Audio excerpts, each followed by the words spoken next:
Welcome back to the Tipsy Theology Podcast, episode 42. 42. And as any Hitchhiker Guide to the Galaxy readers, watchers, viewers would know, that is the answer to life, the universe, and everything.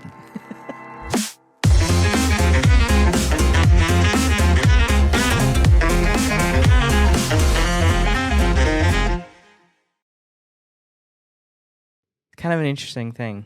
You didn't know it could be wrapped up that easily. I should rewatch that. That's a great movie. Well, I like the show. There's like an old like BBC version of it. It's actually really well done. Because reading takes too long. There's too many books to read. And yeah. Anyway, 42, the answer. I thought it'd be fitting. It's the New Year. Happy New Year, by the way. And this is my first episode being recorded in the new year, so that's kind of exciting. I think that's why I've got this nervous energy going on. But yeah, I thought it'd be interesting to talk today about the Sabbath. What's the deal with the Sabbath? Is that offensive? I don't know. So early in, already potentially offensive. There's a huge debate in some circles about like the importance of the Sabbath and how we practice it. There are some denominations built around this alone.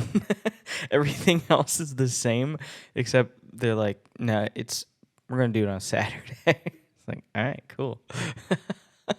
So I want to talk about that. I think, especially with the new year right here, this is where we get excited to do new things. And we got all these huge lifestyle changes that we want to make, these grandiose ideas of who we want to be and what our life is going to look like. I should keep that a surprise. Like you already know. Anyone watching have been just flashing the drink I'm going to be having. And I was like, let's keep it a little secret. You audio listeners still have no idea what I'm talking about. You'll never know unless you watch, unless you pay to watch. Which I think is a good experience.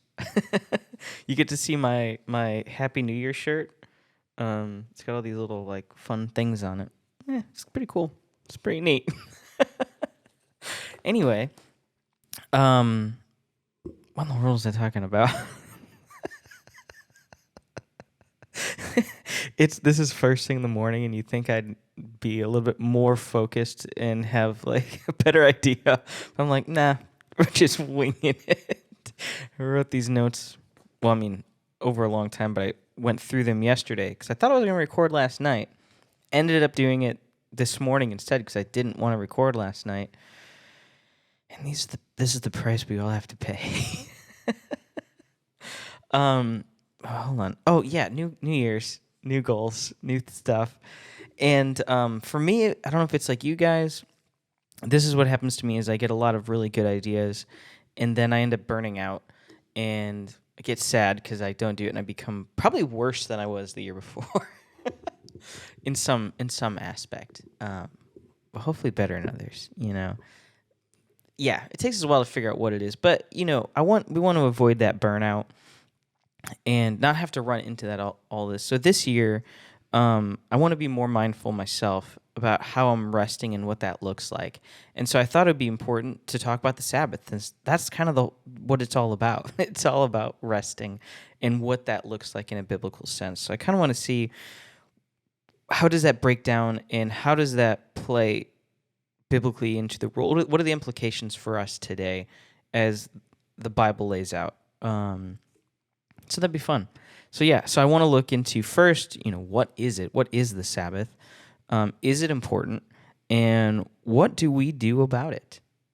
But before all of that, I'm going to need a drink. And surprise, surprise, we're drinking in honor of this very Jewish thing. Even though I guess it's not. Every time I hear Sabbath, I don't think about, Protestant Christianity or I guess it'd just be any kind of form of Christianity now. Any non-Jewish, any type of Christian, wherever you fall into that. Anyway, we've got the Manischewitz. It's spelled with a W, but I think it's supposed to be a V sound. Is that fair? Otherwise it'd be Manischewitz, which that doesn't sound right. They got the Manischewitz. I don't know if I should do that accent. I don't know. You guys let me know. So we're drinking this today. It is it's a wine. First of all, Dad also mentioned this is like 7:30 in the morning right now. I have not eaten food. This is the first thing about to touch my lips. Kind of exciting, actually. I feel like I'm really coming into my own. Did I mention that my New Year's resolution this year is to become a degenerate drunk?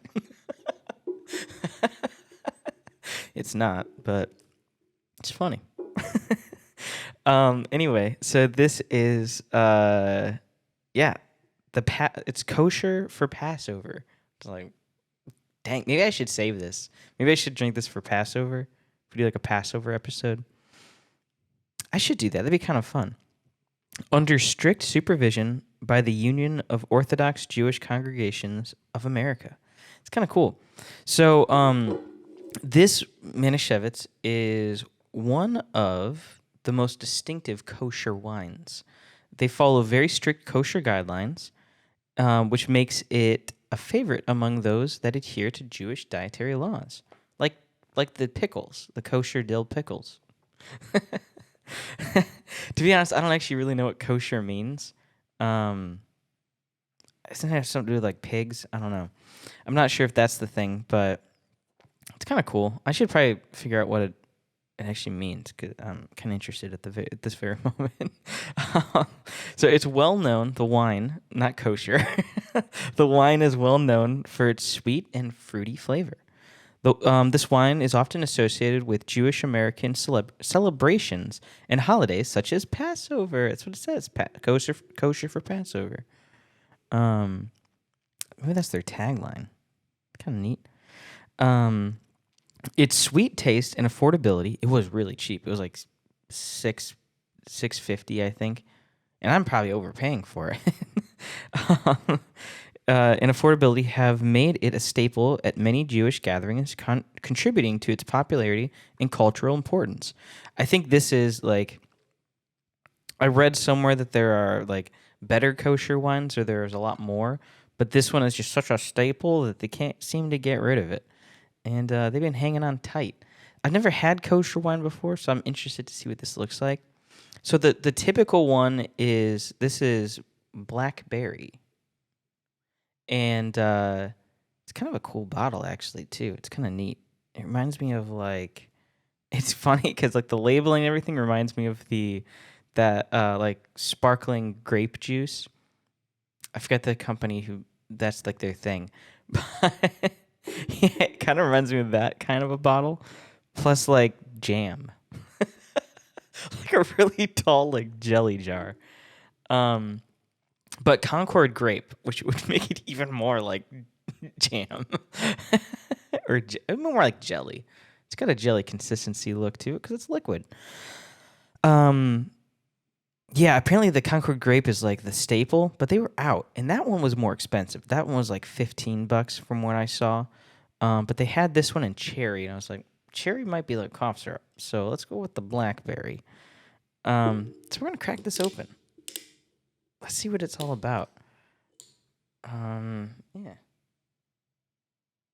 It smells like communion. That's what it smells like to me. Dang, we should get this in church. It smells really good. This is the blood of Christ. That might get me crucified right there. I need to... You think I'm crazy at night. Like, I feel like a lot of my thoughts just wander, but no, I think, well, this is what I've said to people before. I'm self-diagnosed ADHD. Because is anyone actually diagnosed with it? And I think that's just an excuse for me to not have any self discipline, and I accept it. Um, yeah, I think what happens in the morning is my body and my brain aren't quite caught up. My brain's like, "Hey, we've had a lot of time of not talking, and we got some things we want to get out." My body isn't quick enough to stop it or be like, "Whoa, hold, let's think about that for 1 second." It just kind of spills out. So I am interested to try this. It literally just smells like juice. Yeah, if anyone gave this to me, I wouldn't be like, "Yeah, that's wine." No, it smells like communion juice. Let's see.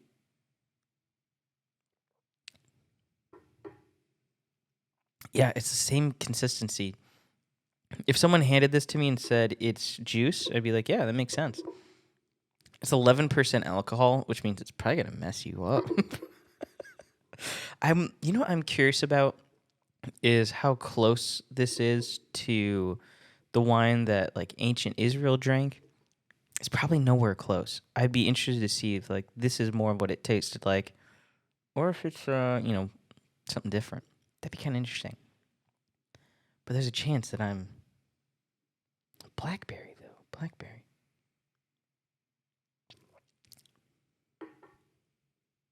Yeah, it's blackberry. It's kind of cool. It's very sweet and very fruity. So it's got that. Yeah, it just tastes like juice. Wow. Don't drink this on a Saturday morning. That'll mess you up. Yeah, you could drink this by mistake, just not knowing. That's kind of fun. That's dangerous. That's real dangerous. This might be my Sabbath drink now. We'll get into it. Anyway, I've rambled and weave. You're over here contributing to this conversation. This is just a madman drinking. The Sabbath. What's it about? What's the Sabbath about? That was a really bad impression. That was not a good Seinfeld. Anyway, so the Sabbath is a day, as it's been defined, simply, and we're going to dive more into this. Sabbath is a day of rest and worship that is observed in various religious traditions, most notably in Judaism and Christianity. Christianity, I would say, with like an asterisk around it. So, because Christians typically observe Sunday and not Saturday, which is traditionally the Sabbath day, or the seventh day. And Sunday is called the Lord's Day, which I actually didn't know that until recently. I didn't know there was like a name for it besides like Sunday morning service. But there is a name for it. And it does come from somewhere, which is cool. So the Jewish people still observe Saturday as their day of rest and worship. Sunday may be a time of worship for us, but my question is like, do we actually rest? There are some key aspects of the Sabbath. The first one, rest. So it's the day to restore from a day to rest. My gosh. Apparently I'm also dyslexic in the morning. Day to rest from regular work and labor. A time to cease from the usual activities of the week, allowing us to rejuvenate physically and spiritually. There's worship, a time for communal worship in the traditional sense from sundown on Friday until sundown on Saturday. That was the time frame of, or is the time frame of the Sabbath, as observed by the Jewish people. Reflections and spiritual renewal, a time for spiritual reflection, prayer, and renewal, a dedicated time to focus on your relationship with God and to express gratitude. I think that's pretty cool. Community, typically for attending a service, sharing meals with family and friends, and taking part in community gatherings. And then observance, typically there is a restraint from certain activities on this day, like cooking. That's one example. But there's a lot of things that are like considered work, so it's like, hey, don't do this to respect the Sabbath day. And I think, honestly, I think some of that stuff is pretty cool. And I think there are things on like a can I say modern Christian, a non-Jewish Christian, where we Christians that respect Sunday, I think there is some of those things that came over, but we've kind of lost some of the other aspects of it. And maybe that's just because of cultural practices. Maybe, I mean, going later into, we're going to hop into like Romans and stuff. And I think there is some freedom within some of that of like how it looks. But I think largely, it's like, especially when you think about Exodus 20, which is the 10 Commandments, in the commandment of remember the Sabbath and keep it holy. I think there is something important about what does it mean to keep this day holy, to respect it, and why should we? So there, why is Saturday? Because that's such a like the for this argument. Why is that so important? Why is so we're gonna talk about the number 7. I'm interrupting myself. So the number 7. And I think I do want to say, because it can get kind of weird with numbers. I think sometimes we can take it too far. And there's like the whole like numerology thing. I think where it's like, hey, let's calm down. Not that there isn't anything behind that, which could be a fun episode, honestly. I want to get into some weird stuff this year. Little tangent. I have a little sneak peek in here as well that I want to talk about. But yeah, I think it'd be fun. Let's talk about some really weird stuff. We're here for the weird and the weird weary. And Bible's full of some weird stuff. Yeah. But with numbers in that time, numbers were significant. Significant. They're used as symbols, as ways to remember things, as just how things are set up in the fabric of the universe, even, which we'll look at here. So the number 7 holds immense significance, symbolizing fullness or completeness. Represents this fullness or completeness. There is this really smart guy, the scholar Umberto Casuto. Kind of cool. So he found this pattern in of the number 7 in the Genesis account of creation, and this pattern that he found is really cool.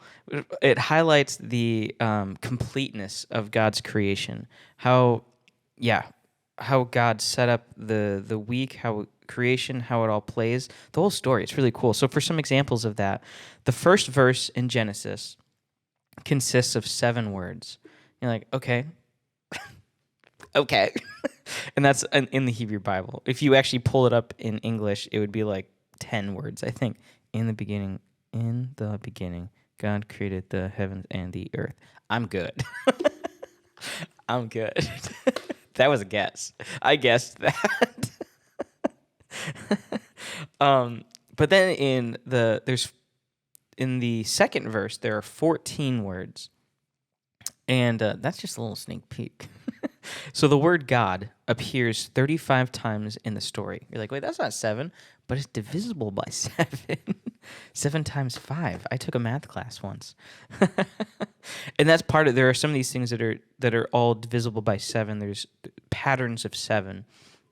Heaven and earth appear 21 times each. And even God saying, let there be blank, was 7 times it was used. And it's really cool. And especially when we look at the symbolism that of 7, that means this completeness, is that when God did it, he brought about something that was finished. And that's the purpose of the story. And I think it's cool because it encapsulates that what God created was good. It was the way he wanted it to be. Which could dive into some other tangent questions, which are important. And we've gone into some of those before as well. And we will again. I'm sure we will. So there is a second side of the number 7 beyond just the meaning of it's complete or something is full, but it implies the process of getting to 7, of what it takes to get there. We have 7, and they're over here. And you don't just hop to it like, oh, now we're here. But it's this process of going 1, 2, 3, 4, 5, 6, 7. through the week, we're working through our week in pursuit of the seventh day, where we rest from our work. That's where our work is complete or comes to fruition on that seventh day. That's our, a Saturday. That's like, oh, we made it. Here we are. And that's something that's set up here biblically. And we see even the process of creation, the language that's used to describe creation and how God did it, that all is a pattern of this journey to get to the day of rest, where the seventh day where God rested for creation. Pretty cool. I think that's really cool. So a fun side note, this is a little teaser I was telling you guys about, since we're talking about creation here, is that there are a few iterations of the creation story besides just Genesis. We actually see two in Genesis. It kind of like summarizes itself again, but there are a few others, and the one that I want to talk about right now is Psalm 74, 12 through 17. So in this psalm, it attributes God to having first defeated sea monsters, which is like, what? Before he established the order of creation, before he created everything else, that there was this like cosmic war that happened, I guess, where he was like chopping down sea monsters. Pretty sick, honestly. I think it even says like cutting off the heads of Leviathan. It's pretty sick. I don't know. There's some cool stuff. The Bible's pretty cool. And it's funny because I've read the Psalms numerous times, and then I finally get there and it's like, what? Haven't seen that before. And it just recently came to my attention. I was like, that's pretty neat. So that's one of those things I would love to talk more about, because it's just so fascinating. Like creation, like the first few verses of Genesis are just astounding. I've made jokes, I think probably on this podcast before too, where it's like I could probably spend a year just in the first verse, let alone the first few verses, and I'm stupid. Maybe that's why I could spend so much time there. No, there's just so much that's wrapped into, honestly, every chapter, every verse, every passage in Genesis, in Exodus, the first 5 books of the Bible especially, but Genesis is just amazing to me. It's like how much is packed into these things that requires a lot of work on our side to kind of unpack. And the reason it requires work on our side is because there's a lot of things written to those people at that time when it was written that they would have understood all these things. So it's like, yeah, why would I say it again? I don't have to, because you already understand it. The significance of 7 that we were just looking at here inside of creation story would have been obvious to them. But to us, it's not that obvious, because that's not our culture. That's not how we think about things. It's not how we read things. Even like I said earlier, it's like reading our Bible, our translation of the Bible, we would never get this pattern because it doesn't exist in our translation. It's something that's lost inside the translation from Hebrews to English. So that's a cool thing that we get to see. And yeah, there's so much cool stuff. Oh man, it's so cool. But the point of me bringing the psalm up is because it continues to establish and point to the idea that God is the one who establishes order from chaos. He's the one who brings harmony and order out of all this craziness, all this chaos. He's the one that established it and said it's good. And we can see that even, that's one little piece of the significance of 7. We see in rest. We see that even in the year of Jubilee, which is a big one. That's just not... So the year of Jubilee, occurring every 50 years, is another example of the pattern of 7. Leviticus 25 outlines Jubilee as an economical, cultural, and communal reset, emphasizing rest and freedom. that was another thing that was built into their culture, into the way they lived. So these patterns, this symbolism would have been very present in day-to-day life. And I think that's pretty cool. Yeah, it's pretty neat. But it talks about this idea of rest is so wrapped up into everything and looking forward to 7, this pattern of getting there. And that's why I mentioned earlier, even for me this year, that, I want to spend more time, a little more focused, not more time resting, but be more intentional with how I rest and how that looks. Because when we look at the significance, because I think it's impossible to argue that it was significant. It does mean something. It would be, I think it would be unfair to then ignore that and be like, yeah, it was really important, but I got work to do. Because I think that's what keeps us from seeing good change on a day-to-day and a year-to-year and a month-to-month. I jumped out of order there. Basis. I think one of the other things that is why we struggle is because we're all hyped up on caffeine so much. That's like the universal drug that we're like, yeah, that's cool. Like, I'm not sure about some of these other things, but caffeine, lock and load. We have signs to advertising that we do this. And I think we overdo it regularly. I'm making this number up, but I know I'm not even going to say the number because I'm making it up. But with caffeine intake, like the daily recommended amount is very low. I think it's like a cup or 2 cups of coffee a day, and you're like maxed. And then anything after that is too much. And I'll tell you what, drinking like 1 Celsius is too much. Because I'll be feeling that all day long. So with that, I have a tendency to get overwhelmed sometimes by things. And especially when I'm all hyped up on caffeine, my brain's going crazy. Everything is firing at once.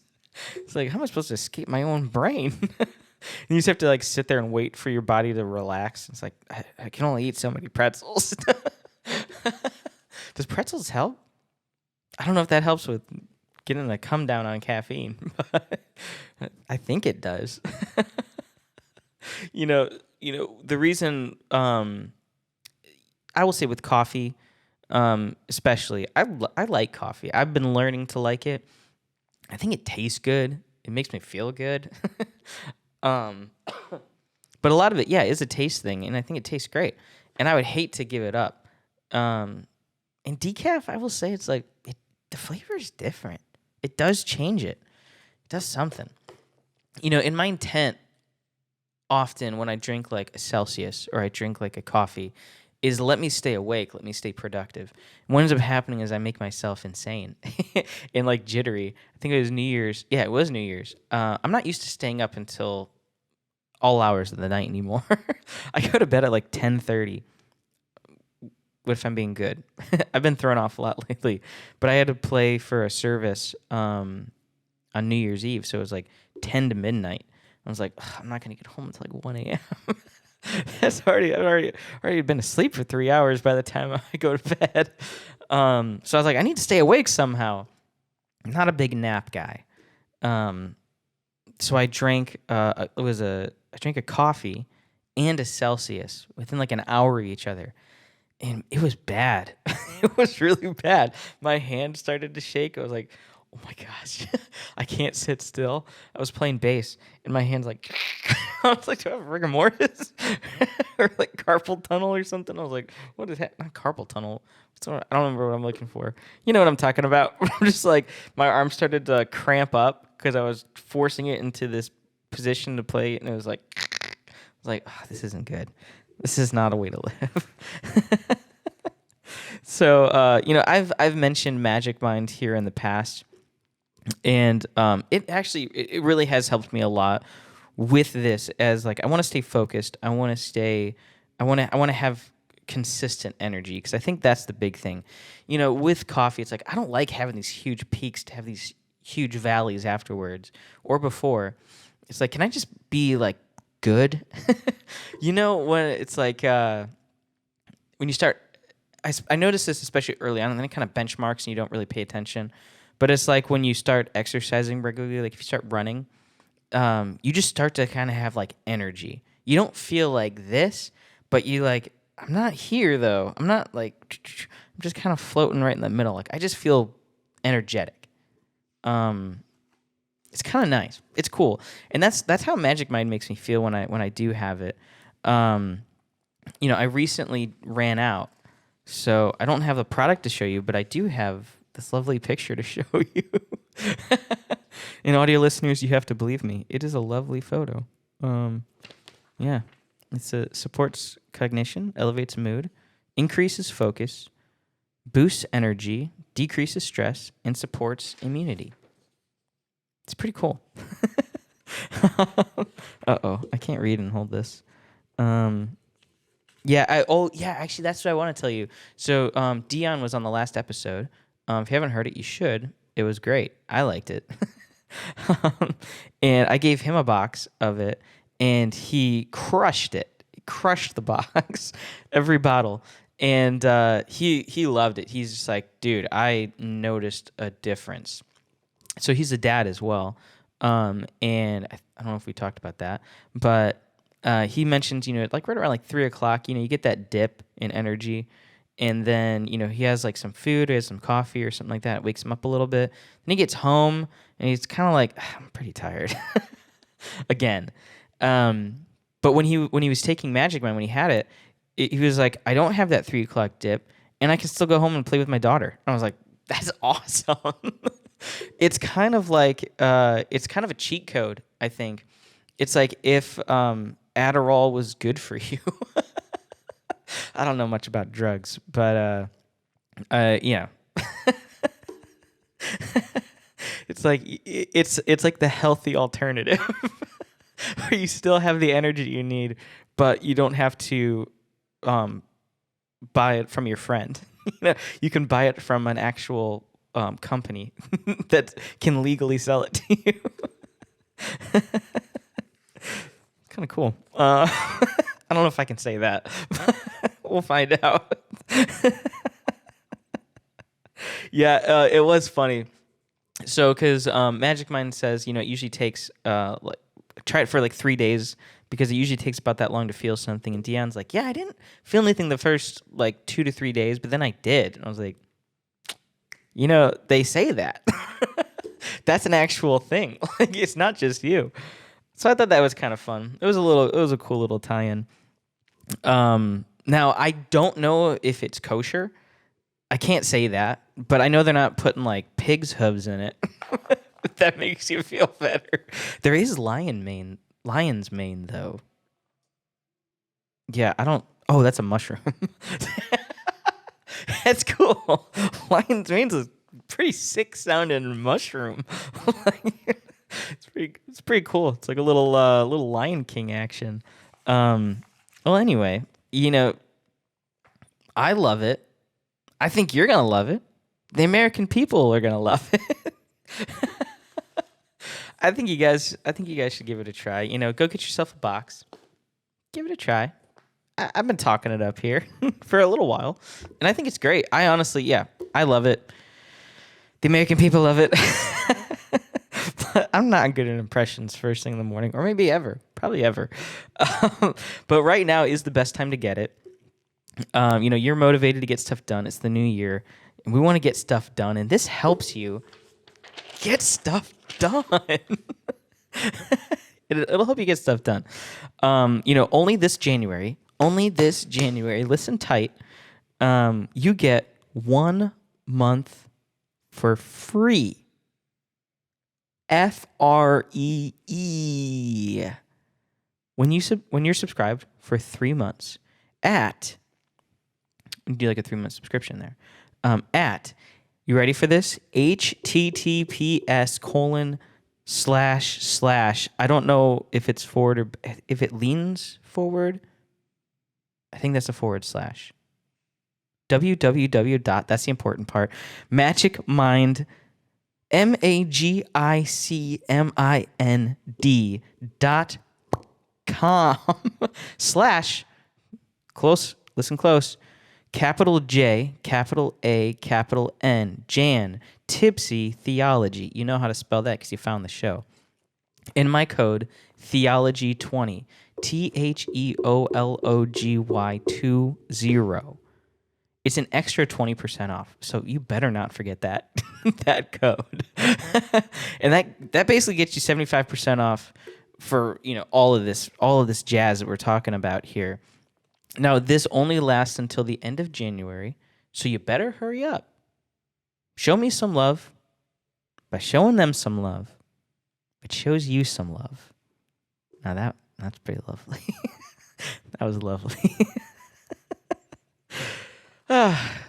So, I think it's fair to say, going back to the Sabbath, that it is significant, and we should pay attention to it. I think it's easy for us to look at the Old Testament with the same view as the Pharisees. However, Jesus demonstrated something that is very different.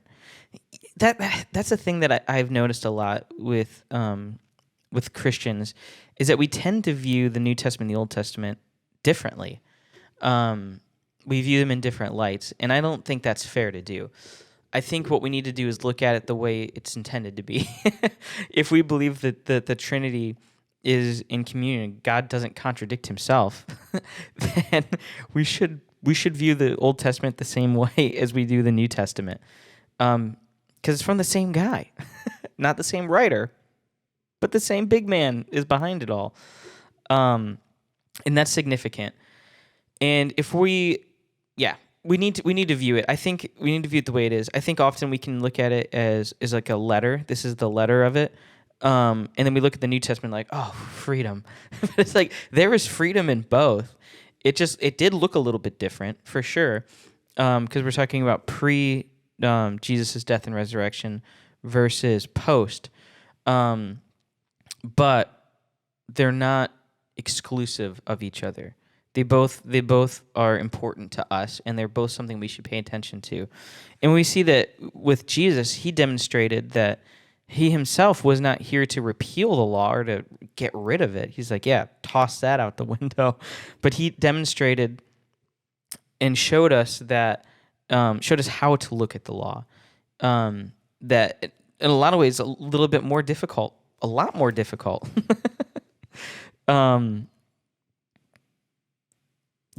We look at do not murder, for example. One of the classic 10 Commandment. Well, as Jordan Peterson himself may ask, what does murder mean? I think that one was a little bit better. I'm just not killing it with these impressions. But I won't stop. I can't seem to quit. That's my addiction. Jesus said to have hate in your heart for your brother is to commit murder. That's a Paula phrase of it, my version of it.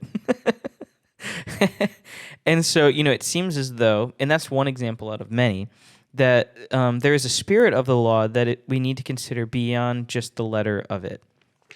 We need to look at what is he trying to say behind it versus what exactly did he say. Some people might scoff at that. Fair enough. But what it's like, he's saying, do not murder. It's like, yes, don't do that. But what does that mean? It goes beyond just actually killing somebody, but also, hating somebody. So it's a lot more dangerous. And that's where it's great that we do have the Holy Spirit to help us in that, to see where those lines are and to help point us in that direction of the spirit of the law so that we are being continually on this process of sanctification. We're continually being moving in a positive direction toward becoming more Christ-like. I think that's a resolution we can stand behind. So the Lord's Day, I mentioned that earlier. In the early church, there is this making my throat? I drank more. That's what I did. I was like, oh, is this making my throat a little phlegmy? I was like, let me try some more to see. I have problems. Pray for me, please. In the early church, there is a shift from this very strict Sabbath observance to a focus on the person of Jesus Christ. Many Christian denominations believe that with the resurrection of Jesus on Sunday, a new day of worship and celebration began, often referred to as the Lord's Day. And that, I think it was Revelation, is I think the only time where it's referred to as that, but there's no elaboration. I think it's Revelation, where he said, talking about how he was in prayer on the Lord's Day or something. Probably should have had that written down. And I think that's the only time we see that concept, and it's not elaborated on, so it's probably something that they would have known about. The people he's writing to would have been like, oh yeah, of course, the Lord's Day. And it looks like that was probably, there was a shift to do that on Sunday because there's a belief, I think it's true. I'm at this place now where I can't just trust anything. And I'm like, is it though? Is it though? You sure about that? But Jesus being raised from the dead on Sunday, which actually I don't think is controversial at all. I think that historically is what happened. But I'm just like, let me do some research on that first before I just say that out loud. I'm going to say some dumb things out loud. I don't know what stops me. But yeah, Jesus being raised from the dead on Sunday. And that was the switch from Saturday to Sunday was a switch to say, hey, let's rejoice in the resurrection of Jesus on Sunday, the day that it happened, versus the traditional rest day that we had on Saturday, the Sabbath day. And so part of this is we look at Romans 14, 5 through 6. And actually, let me pull this one up. Paul talks about here the observance of days and seemingly allows for more freedom within it. So let's go ahead and read it. So 14, 5 through 6, Paul writes, one person esteems one day as better than another, while another esteems all days alike. Each one should be fully convinced in his own mind. The one who observes the day observes it in the honor of the Lord. The one who eats in the honor of the Lord, since he gives thanks to God, while the one who abstains in honor of the Lord and gives thanks to God. There's a lot of freedom that he opens up there, but the big takeaway from that is that we're doing it for the Lord. That's the important thing. That there is a time, there is a day that we are doing, or in terms of eating or abstaining from in honor of the Lord, that we are convinced of that. That goes to, personal conviction. That's what he's talking about here. And it was conviction for many of the early church and continues to this day for many denominations that we observe Sunday as the day for communal worship and rejoicing in what the Lord has done. So the question for me comes down to, what is the Sabbath really about? If we're breaking this down to where you don't have to be very to the letter of the law, it's like, okay, so then that matters, the spirit of it. What is the Sabbath about? What is that? Is it about the day? It'd be unfair for me to say that there's no historical or cultural significance to the Sabbath. Oh man, I'm coughing. That was not a cough. That was a hiccup. What's wrong with me? If anyone can answer that, I will pay you money. That's called therapy. I just had a breakthrough.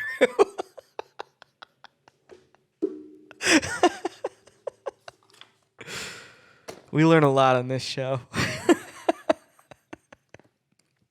Oh, man. Okay. Yes. There is importance to it being on the 7th. But as we see for this, the point isn't that it's on the 7th day. The point is, what are you doing on the 7th day? That's what I see. So the actual day matters less than the practice.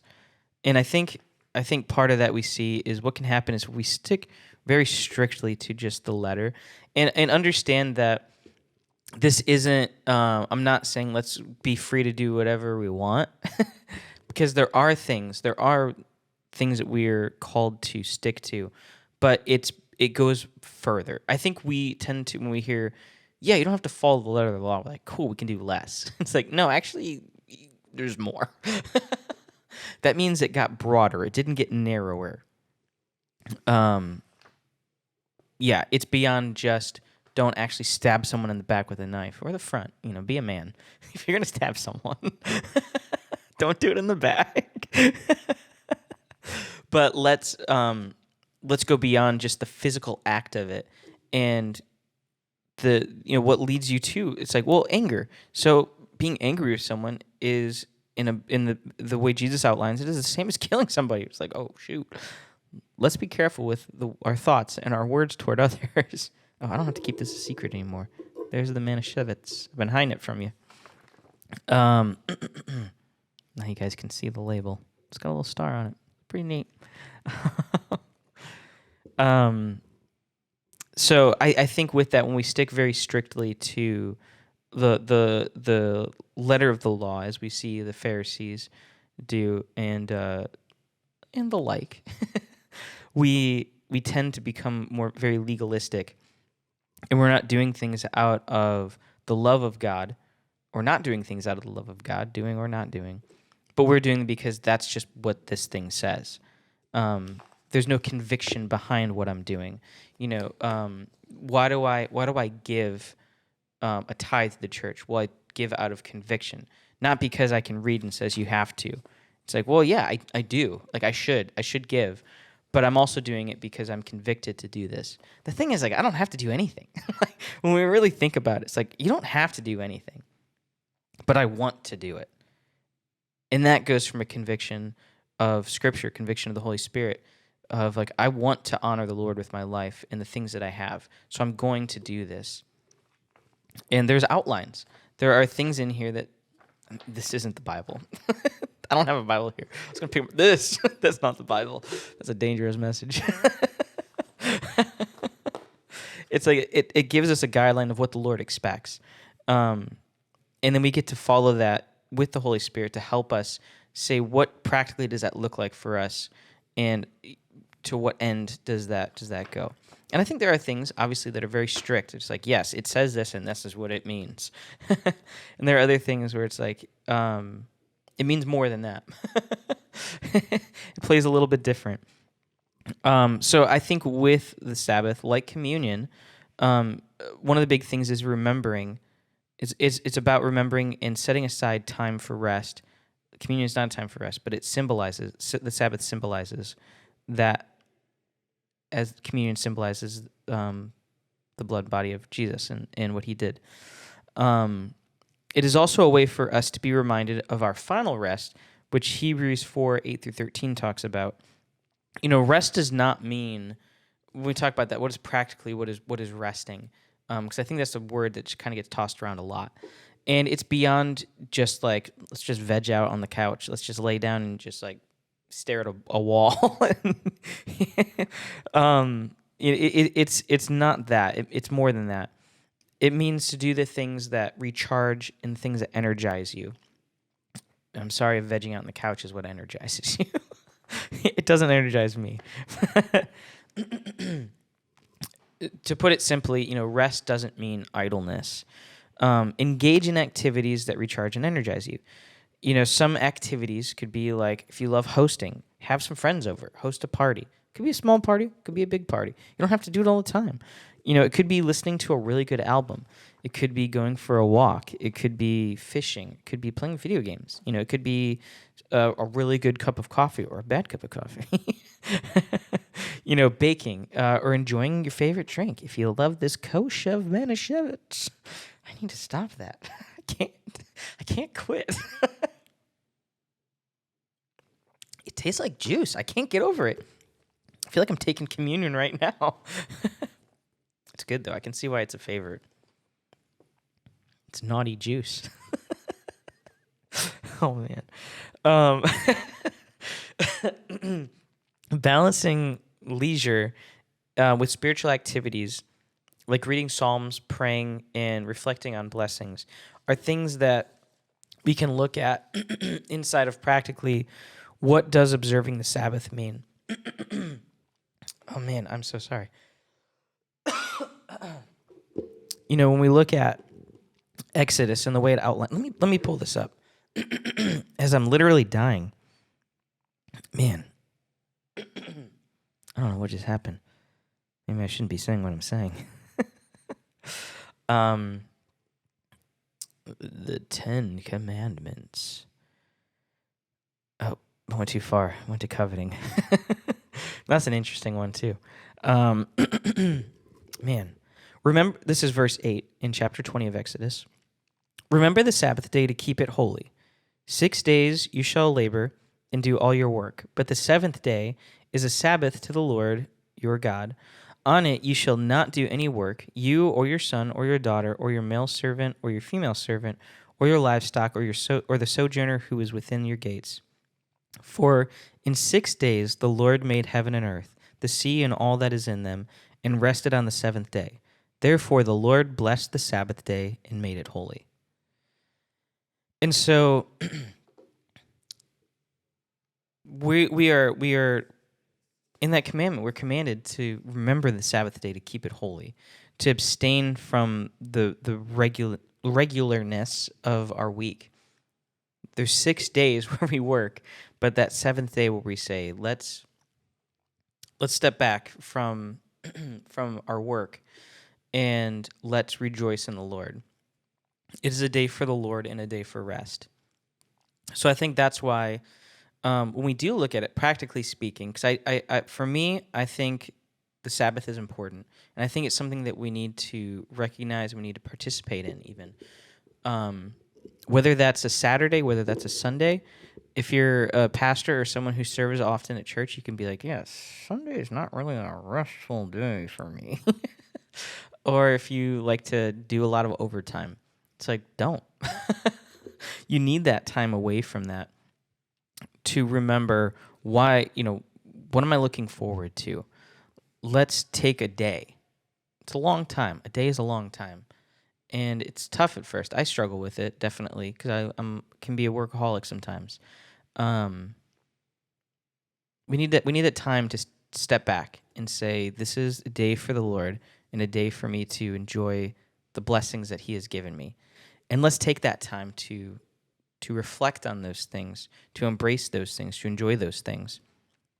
I can be a saver and a collector, and so for me, it's one of those days as I've tried to start implementing this into my life more intentionally. Is let me grab the really expensive bottle that I've been hanging on to, like a drink, because that makes me feel good.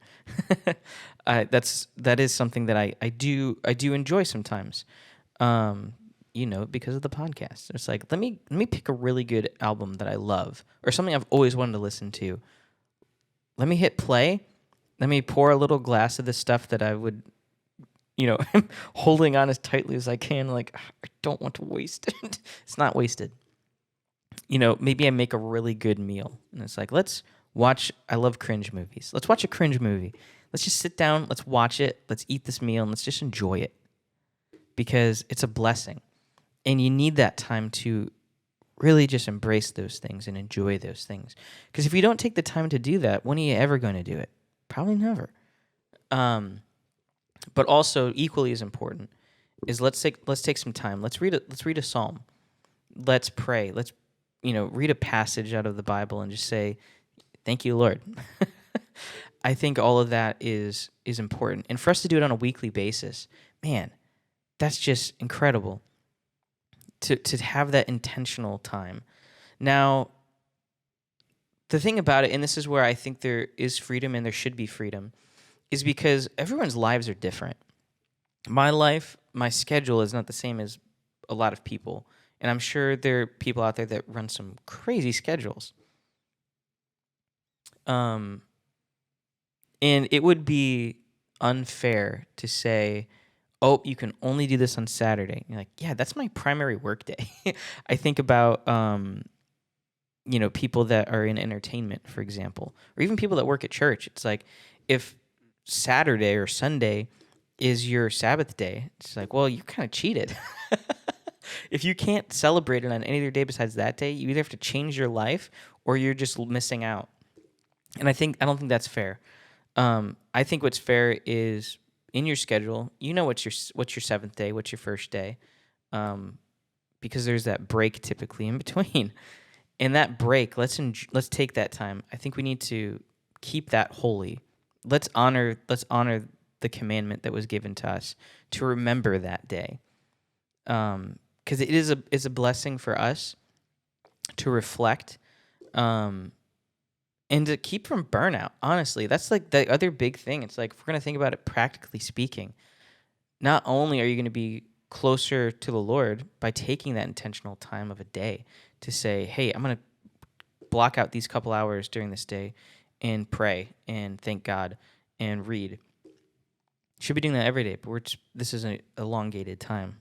I think that's a beautiful thing, and for us to step away from work. There's a subconscious thing that I think plays a big role in this too. I think about that when I'm learning music or learning anything, I guess. I think about it particularly with music. Is I'm learning a piece and I'm like, man, this is really hard. I remember that, growing up practicing piano, it's just like, man, I can't do this. I can't play it. And it's really hard to go over it for hours and hours. And I'm like, you know what? I'm done. I can't. I'll come back to it later. Well, a day goes by. Maybe 2 days goes by.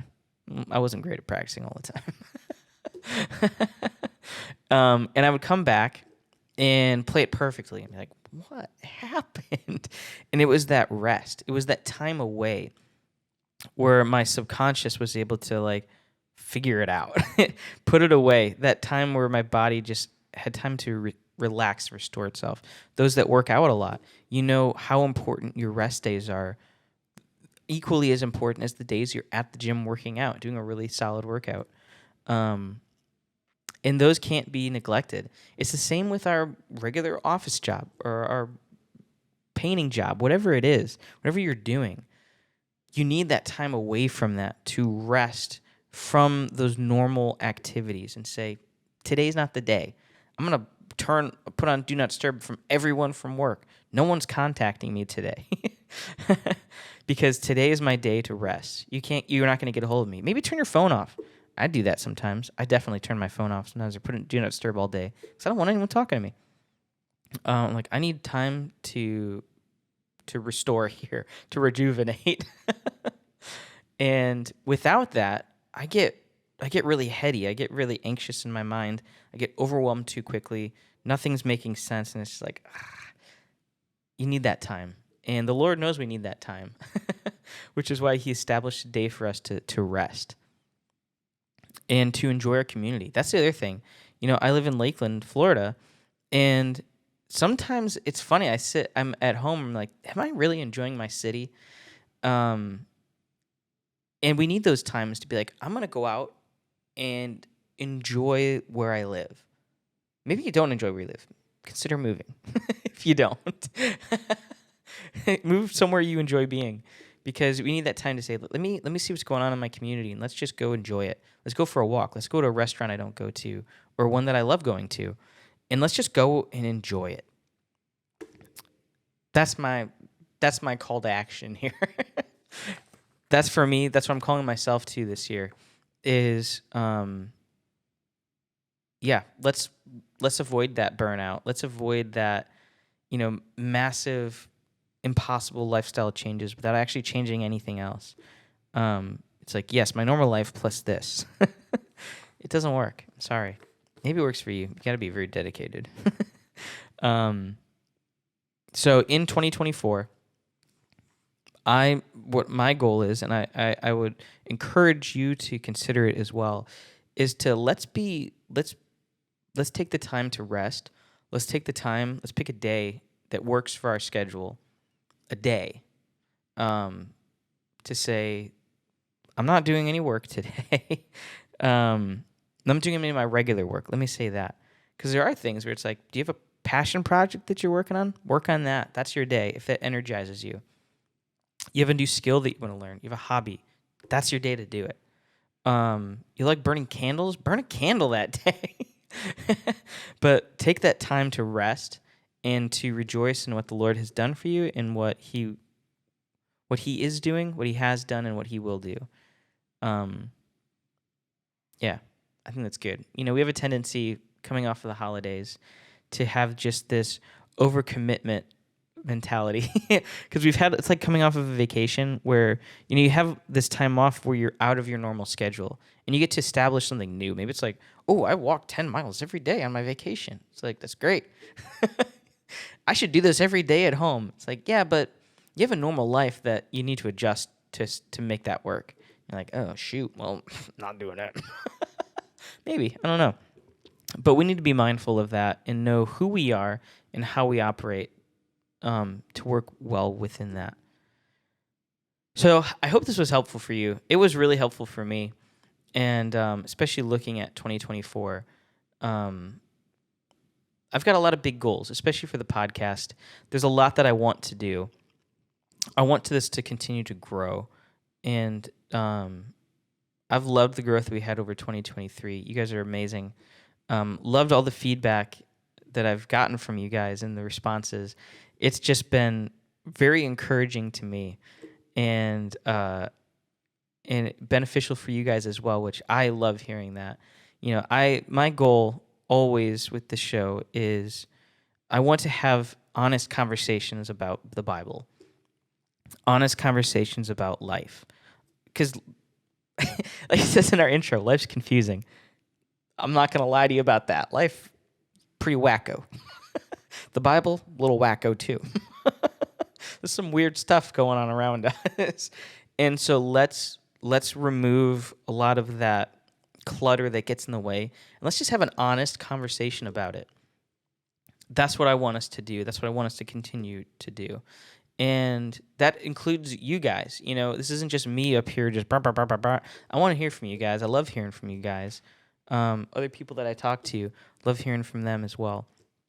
Let's take that time. Let's enjoy that. So check me out, Instagram, hit me up, Tipsy